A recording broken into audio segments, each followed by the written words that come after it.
hablando y antes de presentarle a este periodista y a esta periodista, a quienes yo admiro tanto y les considero amigo y amiga, primero déjenme entrar ya que estamos hablando de periodismo y después de escuchar algunas de las valoraciones de escribir contra el público, escuchen esto.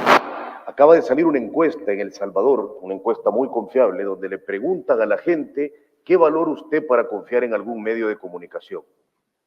El 17% dijo su independencia, el 15% dijo sus periodistas, el 35% dijo que el presidente Bukele lo apoye. Así estamos. Bueno, para mí es un honor conversar con dos personas a quienes admiro, a quienes he seguido en su trayectoria desde hace mucho tiempo. Les voy a presentar de forma breve porque dos razones, porque podría agarrarme toda la media hora que tenemos para presentarles, porque tienen una trayectoria muy larga, pero coinciden en que han fundado espacios y medios de periodismo que han marcado tendencia en América Latina y yo diría que en otras partes. Patricio Fernández no solo fue fundador de The Clinic en el 98, sino que ahora mismo dirige el espacio Democracia de la Universidad Diego Portales y es uno de los creadores de este espacio, ya le explicaré por qué ocupo la palabra espacio, que se llama Boom, que lo han lanzado junto con John Lee Anderson, Carol Pires y junto con, ¿quién que estoy dejando afuera? Boris Muñoz. Y María Teresa Ronderos, aparte de haber creado medios que marcaron la investigación del conflicto colombiano, publicado libros también como Patricio, que no solo ha publicado libros de periodismo, sino también de literatura. En el caso de María Teresa Ronderos ha publicado compilaciones sobre migración, sobre corrupción, sobre violencia en Colombia, creó el medio Verdad Abierta y ahora mismo dirige el Centro Latinoamericano de Periodismo de Investigación, CLIP, en el que yo creo que sería raro encontrar a periodistas que no hayan participado de los medios como esos medios en los que andamos. Pero ayer, mientras estábamos en la segunda sede de este evento, que es una cantinita que se llama El Hebrel, yo hice una pregunta. Yo les dije en qué consistían los medios que dirigían y no me dejaron ustedes continuar porque cuando dije medios me saltaron ambos y dijeron no son medios de comunicación, lo que nosotros hemos lanzado. Entonces quisiera que empezaran por definir no solo qué es CLIP, qué es Democracia UDP, qué es Boom, esto que acabas de lanzar, y entiendo que eso lo vas a engarzar con aquella maravillosa revista The Clinic que pretendía ofender la memoria del dictador Pinochet. María Teresa, ¿empezás? Dale, Oscar, gracias. Gracias por estar aquí y por ser tan persistentes como nosotros. ¿Cómo es que dice el panel? Se llama... Perseverantes. Perseverantes, esa es la palabra. ¿Se escucha? Es veteranos. Veteranos perseverantes. Bueno, eso somos, acá estamos.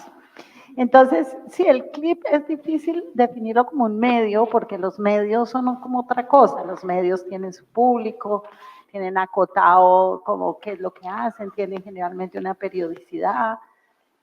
CLIP es un rejunte, es un centro, digamos que yo diría tres cosas. Hace periodismo de investigación transfronterizo y lo transfronterizo es muy importante porque sentimos que los malos y los abusivos y los poderes que abusan en los países ya cruzaron fronteras hace tiempos. Y los medios en general, y sobre todo con la crisis mediática, nos quedamos en el país, nomás investigando el país. Entonces, juntarnos con medios de otros países para seguirle la pista a dónde va a dar ese abuso y también los fenómenos que trascienden fronteras, pues me parece que lo explica mejor, o por lo menos intenta explicarlo. Lo segundo que hace el CLIP es un centro de servicios. Apoya editorialmente, apoya con tecnología. Hemos desarrollado varias herramientas tecnológicas que aceleran y, como decía Martín un poco más temprano, que las máquinas hagan y nos faciliten hacer lo que pueden hacer las máquinas y nosotros podemos hacer lo que nosotros sabemos hacer y eso es un poco lo que hemos hecho. Lo tercero queremos crear como unas comunidades de conocimiento, de información con estas líneas de trabajo que hemos hecho, como por ejemplo la manipulación del espacio público, del espacio digital, las grietas en todo el tema de la transición energética, el tema de los poderes detrás de la migración, digamos, los que están haciendo y complicándole la vida a los migrantes, quiénes son los responsables de eso esas tendencias que estamos viendo en el mundo, donde rompe la ola, esas son nuestras líneas de trabajo, por decirlo así, nuestra sección. Y alrededor de eso queremos construir audiencias y no son audiencias ya porque son activas, y queremos construir estas comunidades que nos ayuden a darnos información, a proveernos de ideas. De hecho, ya muchas de nuestras historias han venido de esos colectivos, que muchos son activistas. A mí me gusta decir, Oscar, que el clip es como una especie de periodismo de segundo piso, como dicen los bancos de segundo piso, los que no atienden público. El clip es como que no atiende directamente al público, porque el público le llega a los medios que se alían con nosotros y son ellos los que atienden a su público. Nosotros lo que somos un centro detrás, apoyando, dando, como buscando esas zonas donde es muy difícil reportear, donde se requiere o conocimiento especializado o mucha unión y mucha alianza o tecnología. Entonces, eso es un poco lo que nosotros somos. Por eso no somos medio, por eso somos esta cosa un poco ambigua y rara. Pato, sin más. A ver, yo creo que en realidad, bueno, primero muchas gracias y buenas tardes a todos y a todas. Son medios, sí, son medios desde el momento que ahí hay contenidos que viajan entre un emisor y un receptor, pero la parte a la que yo creo que uno se empieza a distanciar ahora con cierta claridad es que no son como los entendimos los medios quizás alguna vez. Hoy día la tecnología permite hacer de lugares virtuales espacios de encuentro, espacios donde ya no hay solo una voz del periodista que traduce conocimientos, sino que espacios donde se pueden mostrar y manifestar y encontrar muy distintas miradas y muy distintos registros. Yo tuve la experiencia del The Clinic, que fue una experiencia bien extraordinaria, divertida además, que justamente nació sin saber lo que estaban haciendo. En un primer momento parecía ser un panfleto, que lo hicimos más bien escritores, pintores, en fin, dibujantes, y que tenía como objetivo, como tú dices, burlarse de la memoria Pinochet. Y después terminó siendo también un espacio de periodismo, de creación, en fin. Yo tengo la esperanza de que algo como Boom, que es lo que hemos armado con John Lee Anderson, con Carol Pires y con Boris Muñoz, sea, y también esto que estoy en la Universidad Diego Portales, sean lugares donde llegan talentos y miradas que intentan entender este mundo complejísimo, raro y difícil en el que estamos.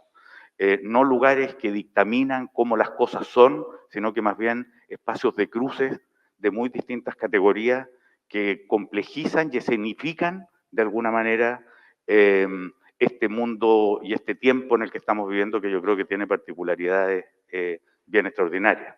El mismo tema de la migración puede servir casi como, yo entiendo que a algunos les interese de manera muy puntual, pero en esa corriente que se mueve están transcurriendo montones de historias de muy distintos órdenes. Están transcurriendo dictaduras que se dejan, están transcurriendo cambios climáticos que secan territorio, están transcurriendo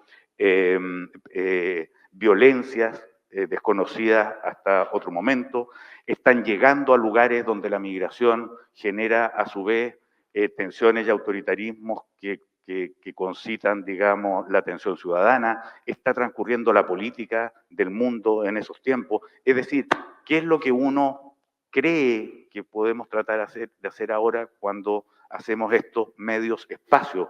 Es de algún modo escenificar y mostrar un poco más allá de nuestras narices las complejidades, digamos, que habitan en estos temas. Vaya, te lo agradezco. Voy directamente. Esta pregunta quiero hacerte la voz, María T., porque ayer casi me atraganto cuando te escuché esta frase en el Hebrel, pero entiendo que tiene un trasfondo fuerte. Vos dijiste ayer, el formato medio se está muriendo. Y uno que cree que todavía trabaja en un medio, pues está a punto de colapsar. Pero, ¿por qué dijiste eso, María T.? Porque yo creo que los medios como los conocemos están muriendo. Es que mira lo que les está pasando. Tienen problemas económicos, la gente se les va, los atacan por todos lados, tienen dificultad para contar sus historias sin que se ahoguen en un mar de basura que hay y de desinformación. hay mucha dificultad. Entonces yo lo que pienso es que yo no sé para dónde van los medios. Tendría la varita de cristal, ¿cómo se dice? La bola de cristal.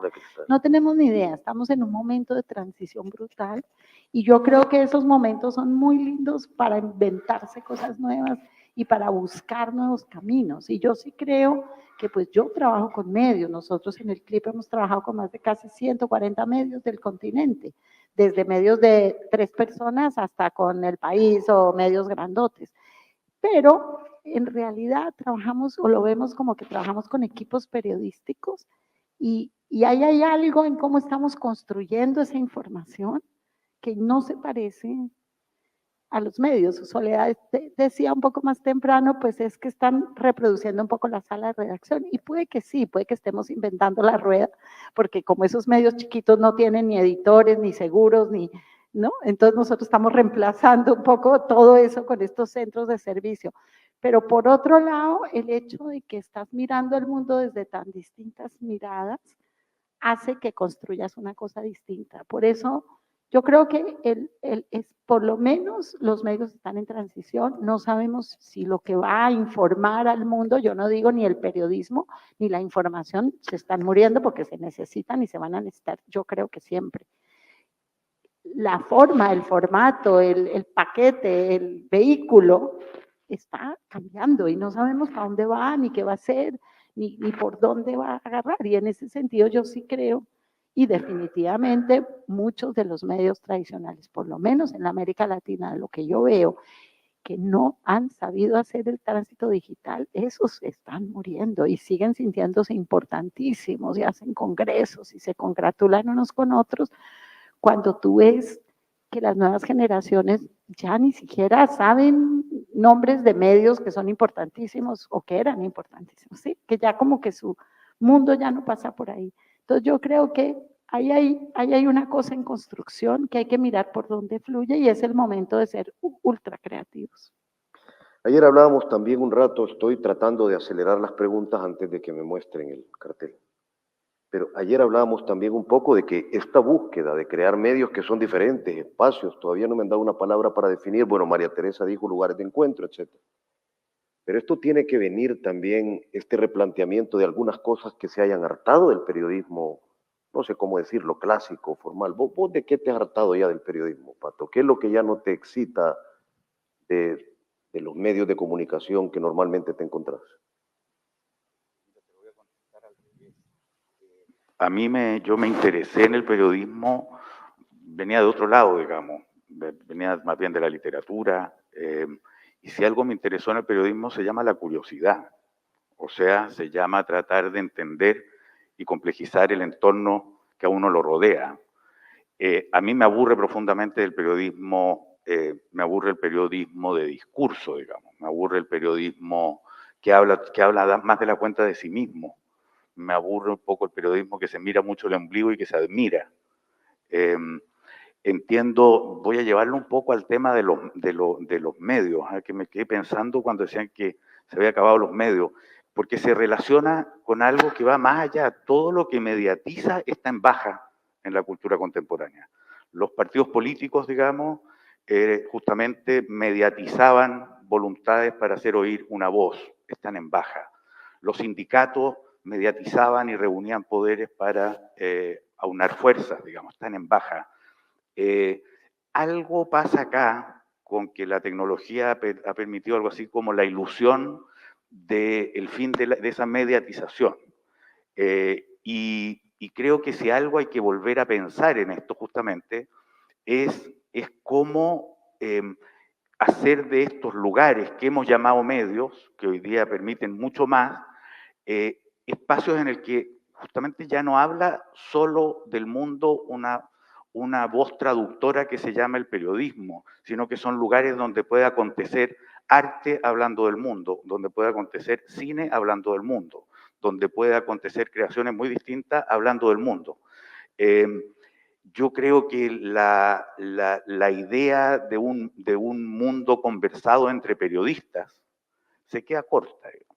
La idea en cambio, de periodistas que entienden su tarea no solo como una traducción, sino que como un modo de convocar como esa curiosidad que sigue buscando los espacios menos vistos y escuchados para darles un lugar de atención, me genera más bien un reentusiasmo con la palabra periodismo.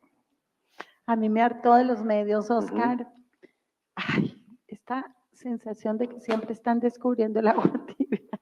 Esta sensación de por primera vez, ¿no? Siempre ves que es que todos los medios dicen, por primera vez se hace esto, por primera vez está sucediendo este fenómeno de la migración. Por favor, ¿no? La xenofobia no se inventó hoy, tiene, no sé, todos los años en todas las migraciones de todos los sitios, cuando llega la gente nueva, los que están ahí rechazan, y hay que entender eso, ese periodismo sin historia, ese periodismo plancho, como de hoy, esa banalidad periodística a mí me hartó el periodismo oficialista lleno de clichés, ¿no? Y no podemos decir que, ay, que no, que es que ese es el periodismo ideal. No, es que ese es el periodismo que se puede hacer, que se hace en gran parte. Yo no digo que todos los medios, ni nada, porque eso sería muy soberbio.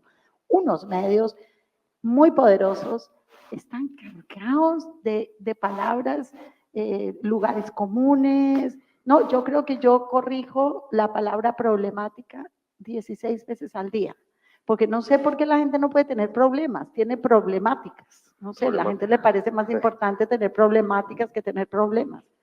Y yo siempre digo, como decía un amigo mío muy divertido, decía, ¿y por qué no se han inventado la palabra solucionática? Fíjate que no hablan de la solucionática, sino de la problemática. Entonces, ese es el periodismo y yo sí creo que el periodismo le hace falta una dosis gigantesca de investigación. Investigación en el sentido básico del reporterismo, de lo que hacen ustedes en el Faro, de ir y mirar qué es lo que está pasando en el sitio que está pasando y contar el cuento de lo que está pasando, como volver a lo más directo, a lo más, ¿no? Hay demasiado, yo oigo en Colombia kilómetros de babas de personas hablando y hablando por televisión y radio y no sé cuántos, internet y Twitter, ríos y ríos, de gente que no se mueve de un escritorio y que ni siquiera por internet investiga, que se puede investigar mucho, que no investiga, que no busca, que no tiene la curiosidad, que ha perdido la curiosidad, que es como un juego de poder. Ese periodismo me aburre profundamente. Hay otra cosa que tú dices que a uno le harta del periodismo o de cosas con las que nos toca convivir. No sé si decir solo que me harta o algo que yo advertiría. Martín Caparrós hablaba antes esto del riesgo de hablar, por ejemplo, por las noticias más vistas. O sea, eso que te da... yo creo que hay otro riesgo del periodismo y que es la búsqueda del aplauso. El afán de querer ser admirado y ser querido, y todos sabemos diciendo que uno se gana ese tipo de afecto y en cambio, dificultándolo muchas veces, te gana el desprecio. Y yo creo que una de las cosas a las que hay que invitar a los periodistas es a tener la valentía de no necesariamente ser queridos. Porque justamente en este mundo complejo en el que nos toca, digamos, muchas veces desearíamos que el bien estuviera claramente en un lugar y el mal claramente estuviera en otro. Y si algo descubre una mirada curiosa es que esto siempre, o por lo menos de costumbre, suele ser mucho más raro. Bueno, fíjate que me da buen paso para intentar caer mal un poco, ahora mismo. Lo mencionaban antes, yo daré mi opinión muy brevemente. Yo creo que cuando se han creado esas frases ya totales de que el periodismo de lobo solitario ya no existe, yo estoy en desacuerdo. Yo creo que hay muchas coberturas que una persona la puede hacer solitario y es mejor hacerlo así. Que luego el periodismo es un trabajo colectivo, pues necesitas quien te edite y tal. Entonces, respecto a eso, yo quiero preguntarte, María Teresa, si vos crees que hay alguna diferencia ahora que se hace periodismo colaborativo, que se meten 7 medios y 226 personas en una investigación y cada quien cubre 1 kilómetro del camino del migrante, si hay una diferencia entre aliarse y amontonarse. Sí, yo creo que hay una diferencia y fíjate que no es fácil. Nosotros hemos estado en una búsqueda porque a ratos nos amontonamos. Yo siento que el periodismo colaborativo tiene sentido si la historia de un lado completa y complementa y nos permite entender mejor la historia del otro. O sea, si lo único que hacemos, porque hay, ¿no? Y que también lo hemos hecho y hemos aprendido, es como vamos a cubrir, por decirte algo, no sé, el fenómeno migratorio, y entonces o cada uno cubre 1 kilómetro, como dices tú, o dígame la situación de los migrantes en su país, en su país, en su país y en su país, y todos sacan un rollo sobre su país, y eso lo llaman periodismo transfronterizo y colaborativo. Eso ni es transfronterizo ni es colaborativo. ¿Por qué? Porque yo pienso como este juego que usaba el alcalde Mocus en Bogotá, que usaba mucho la pirinola, yo no sé si en España lo conocen, que uno le daba vuelta a una cosita y le caía, todos ponen, todos sacan. Él hablaba mucho de eso yo creo que el periodismo colaborativo es todos ponen, todos sacan, es decir, si se colabora, todo el mundo investiga todo lo que pueda investigar, pone todo en un solo olla y después cada uno saca la historia que quiere, la que siente. Si alguno de esos tiene un interés especial y la quiere reportear más en profundidad y es lobo solitario y se va solo y complementa y arma un cuento más literario, el otro hace una cosa más de periodismo de datos o lo que sea. Todo es válido, no hay un formato que tiene que ser todos igual. Te voy a poner un ejemplo muy rápido. Cuando investigamos el negocio de la represión, que eran las armas que se venden en América Latina para la represión, quiénes las compran, qué gobiernos, dónde. Por ejemplo, descubrimos que la reportera de Brasil descubrió, el medio que está trabajando en Brasil, descubrió que una de las grandes vendedoras de armas, que es Cóndor en Brasil, le había vendido unas armas defectuosas que se disparaban y eran peligrosas a la policía de Sao Paulo y la policía las devolvió. Se las devolvió a Cóndor y dijo, estas armas no me sirven porque pues, hirieron a mis policías. Esas mismas armas, con esas mismas municiones, con esas mismas series, se las exportaron a Chile. Y el periodista chileno que estaba haciendo el perfil de Fabiola Campillay, que resultó herida en una protesta, es una figura ya muy simbólica, que se volvió la senadora, pues tú la conoces, Pato, muy bien. En el caso de Fabiola, cuando él estaba reporteando, encuentra que era precisamente ese cartucho que se había vendido, que se había devuelto por la policía, el que aparentemente es el que se usó en contra y le explotó en la cara a Fabiola. Entonces, yo creo que ese periodismo que añade valor, que cuenta un cuento, que muestra las manos de una sola multinacional en 20 países, ese sí es un periodismo colaborativo, no usted haga la versión de Ecuador y usted la de Perú y usted, y entonces, sí, o sea, yo creo que eso sería montonera y no es necesario hacerlo y podría ser mejor periodismo el que lo hace solo.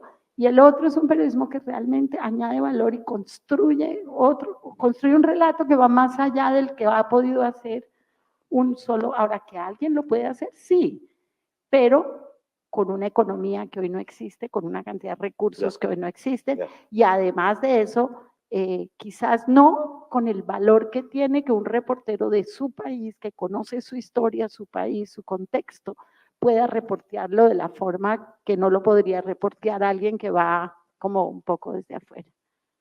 Vaya, Pato, te hago una pregunta y tenemos 5 minutos y después les voy a hacer una para cerrar y meternos en esto del tema de la migración, pero en aras de seguir pinchando un poco. En México solían, cuando hacíamos cobertura de migrantes exclusivamente, solían decirnos si hacíamos periodismo en defensa de los migrantes. Yo siempre contesté que no. ¿Vos crees que existe algo parecido al periodismo activista? Yo creo que a esta altura existen muchos periodismos y yo te puedo contestar cuál es el que me gusta más a mí, pero digo que efectivamente existen muchos, o por lo menos la palabra se usa para muchos ámbitos a esta altura.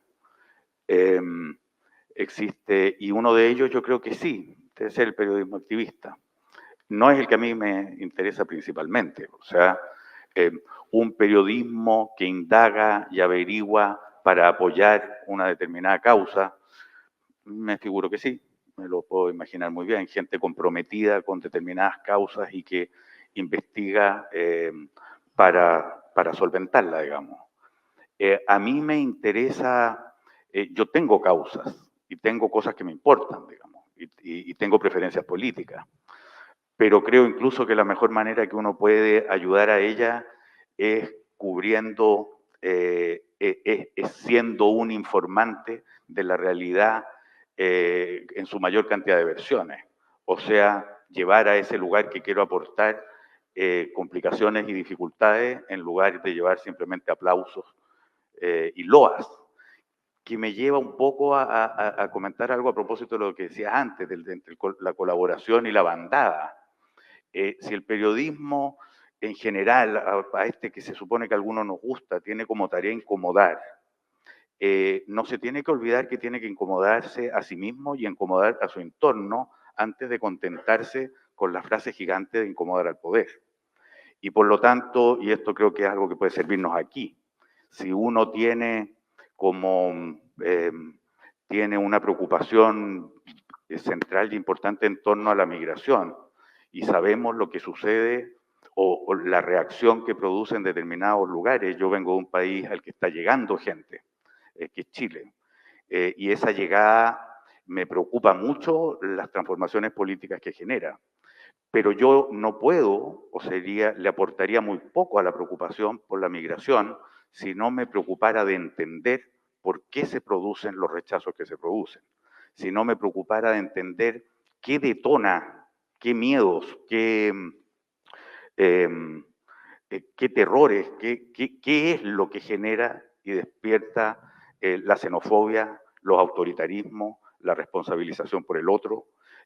¿Por qué? Porque si yo no me preocupo de entenderlo, solo voy a estar ayudando a esos que lo usan y que simplemente desprecian cualquier discurso como el nuestro porque no se hace cargo justamente de cosas que a ellos les suceden. O sea, a mí en el periodismo, como te decía antes, lo que me mueve es la curiosidad y la curiosidad se me detona esencialmente para contradecir mis intuiciones, no para confirmarlas. Me vuelve bastante feliz descubrir que algo que pensaba que era de una manera no lo era. Me entusiasma más encontrar los argumentos que convierten al que creía que era bueno en no tan bueno y al revés. Encontrar los argumentos que al que creía que era pésimo lo convierten en menos pésimo. Parece que porque uno tiene una idea de que el mundo es más así que en blanco y negro, ¿no? Y para ir cerrando, nos quedarán, porque ahora sí, la otra señal además que te hacen es muy fuerte porque es como así. Pero pregunto, Mariate, vos con lo que Pato acaba de decir y que introdujo el tema, ¿vos crees que para cubrir la migración, por ejemplo, y para cubrir todos estos entornos de migración, es necesario, por ejemplo, entender a los trompistas, entender a los votantes de Vox en esta región, por ejemplo? ¿Crees que en términos de explicar la migración de una forma profunda, no digo acercarse a ellos con un apriorismo, acercarse a esa gente para intentar entenderla? Yo creo que hay que contar lo que está pasando y y parte de lo que está pasando es que eso se volvió un argumento político brutal y que está cambiando, poniendo, pues Trump, si gana las elecciones, gana por toda la fantasía de la visión de la migración como una amenaza. Entonces, no hay simplemente que decir eso, sino hay que entender por qué, como tú dices, ¿no? Como decía Pato, los miedos, todo eso. Pero yo también creo que es que uno tiene que, si uno encuentra las razones de quién es el responsable, por qué se llegó. O sea, una violación de la dignidad humana, de las dimensiones que estamos viendo hoy, para miles de personas que están migrando hacia Europa o hacia Estados Unidos o lo que sea, todo lo que hemos reporteado, todos los que hemos estado en este congreso, ¿quién la permite? ¿Cómo se cocina eso? ¿Quiénes son los responsables? Y cuando la mirada no se pone tanto como en la víctima, sino más bien en la responsabilidad, en dónde están esos mecanismos de poder que hacen que ese relato cunda y se enganche. Yo creo que ahí nos vamos a encontrar mucho más con esas personas que muchas veces también están expresando su resentimiento y tienen un resentimiento social enorme y le están echando la culpa al migrante porque es lo más fácil. A mí me da risa en Colombia, el país más violento del mundo durante no sé cuántos años. Llegaron los venezolanos y la gente común y corriente, ¿no? La persona más humilde, te dice, no, es que la seguridad se dañó desde que llegaron los venezolanos. Y yo digo, no, esto no puede ser lo que yo estoy oyendo. O sea, es perfectamente delirante que la gente esté diciendo esto. Pero claro, a alguien hay que echarle la culpa y la culpa pues de todo está mal. Entonces tal vez si uno entiende y desarticula ese relato desde dónde viene y cómo se conforma y cómo se arma, y por eso también lo de la manipulación en los medios y la responsabilidad de las grandes plataformas, estas enormes, gigantes plataformas que tienen más poder que todos los gobiernos juntos. ¿Qué están haciendo al respecto? ¿Cómo están manejando esos relatos? Creo que ahí nos vamos a encontrar con un montón de gente que va a decir, ya, esto funciona de otra manera, o que va a expresar su rabia ya por lo menos con más conciencia de que no es tan sencillo. Entonces creo que ahí es donde yo creo que puede haber como un encuentro, pero claro, porque es parte de lo que está pasando, no podemos taparnos los ojos y decir, no, la mitad de la gente que piensa que la culpa de, ¿cómo es que dijo Trump en el debate? Que los haitianos se comen los perros. Perros y las mascotas y las los gatos. mascotas y que guarde su mascota.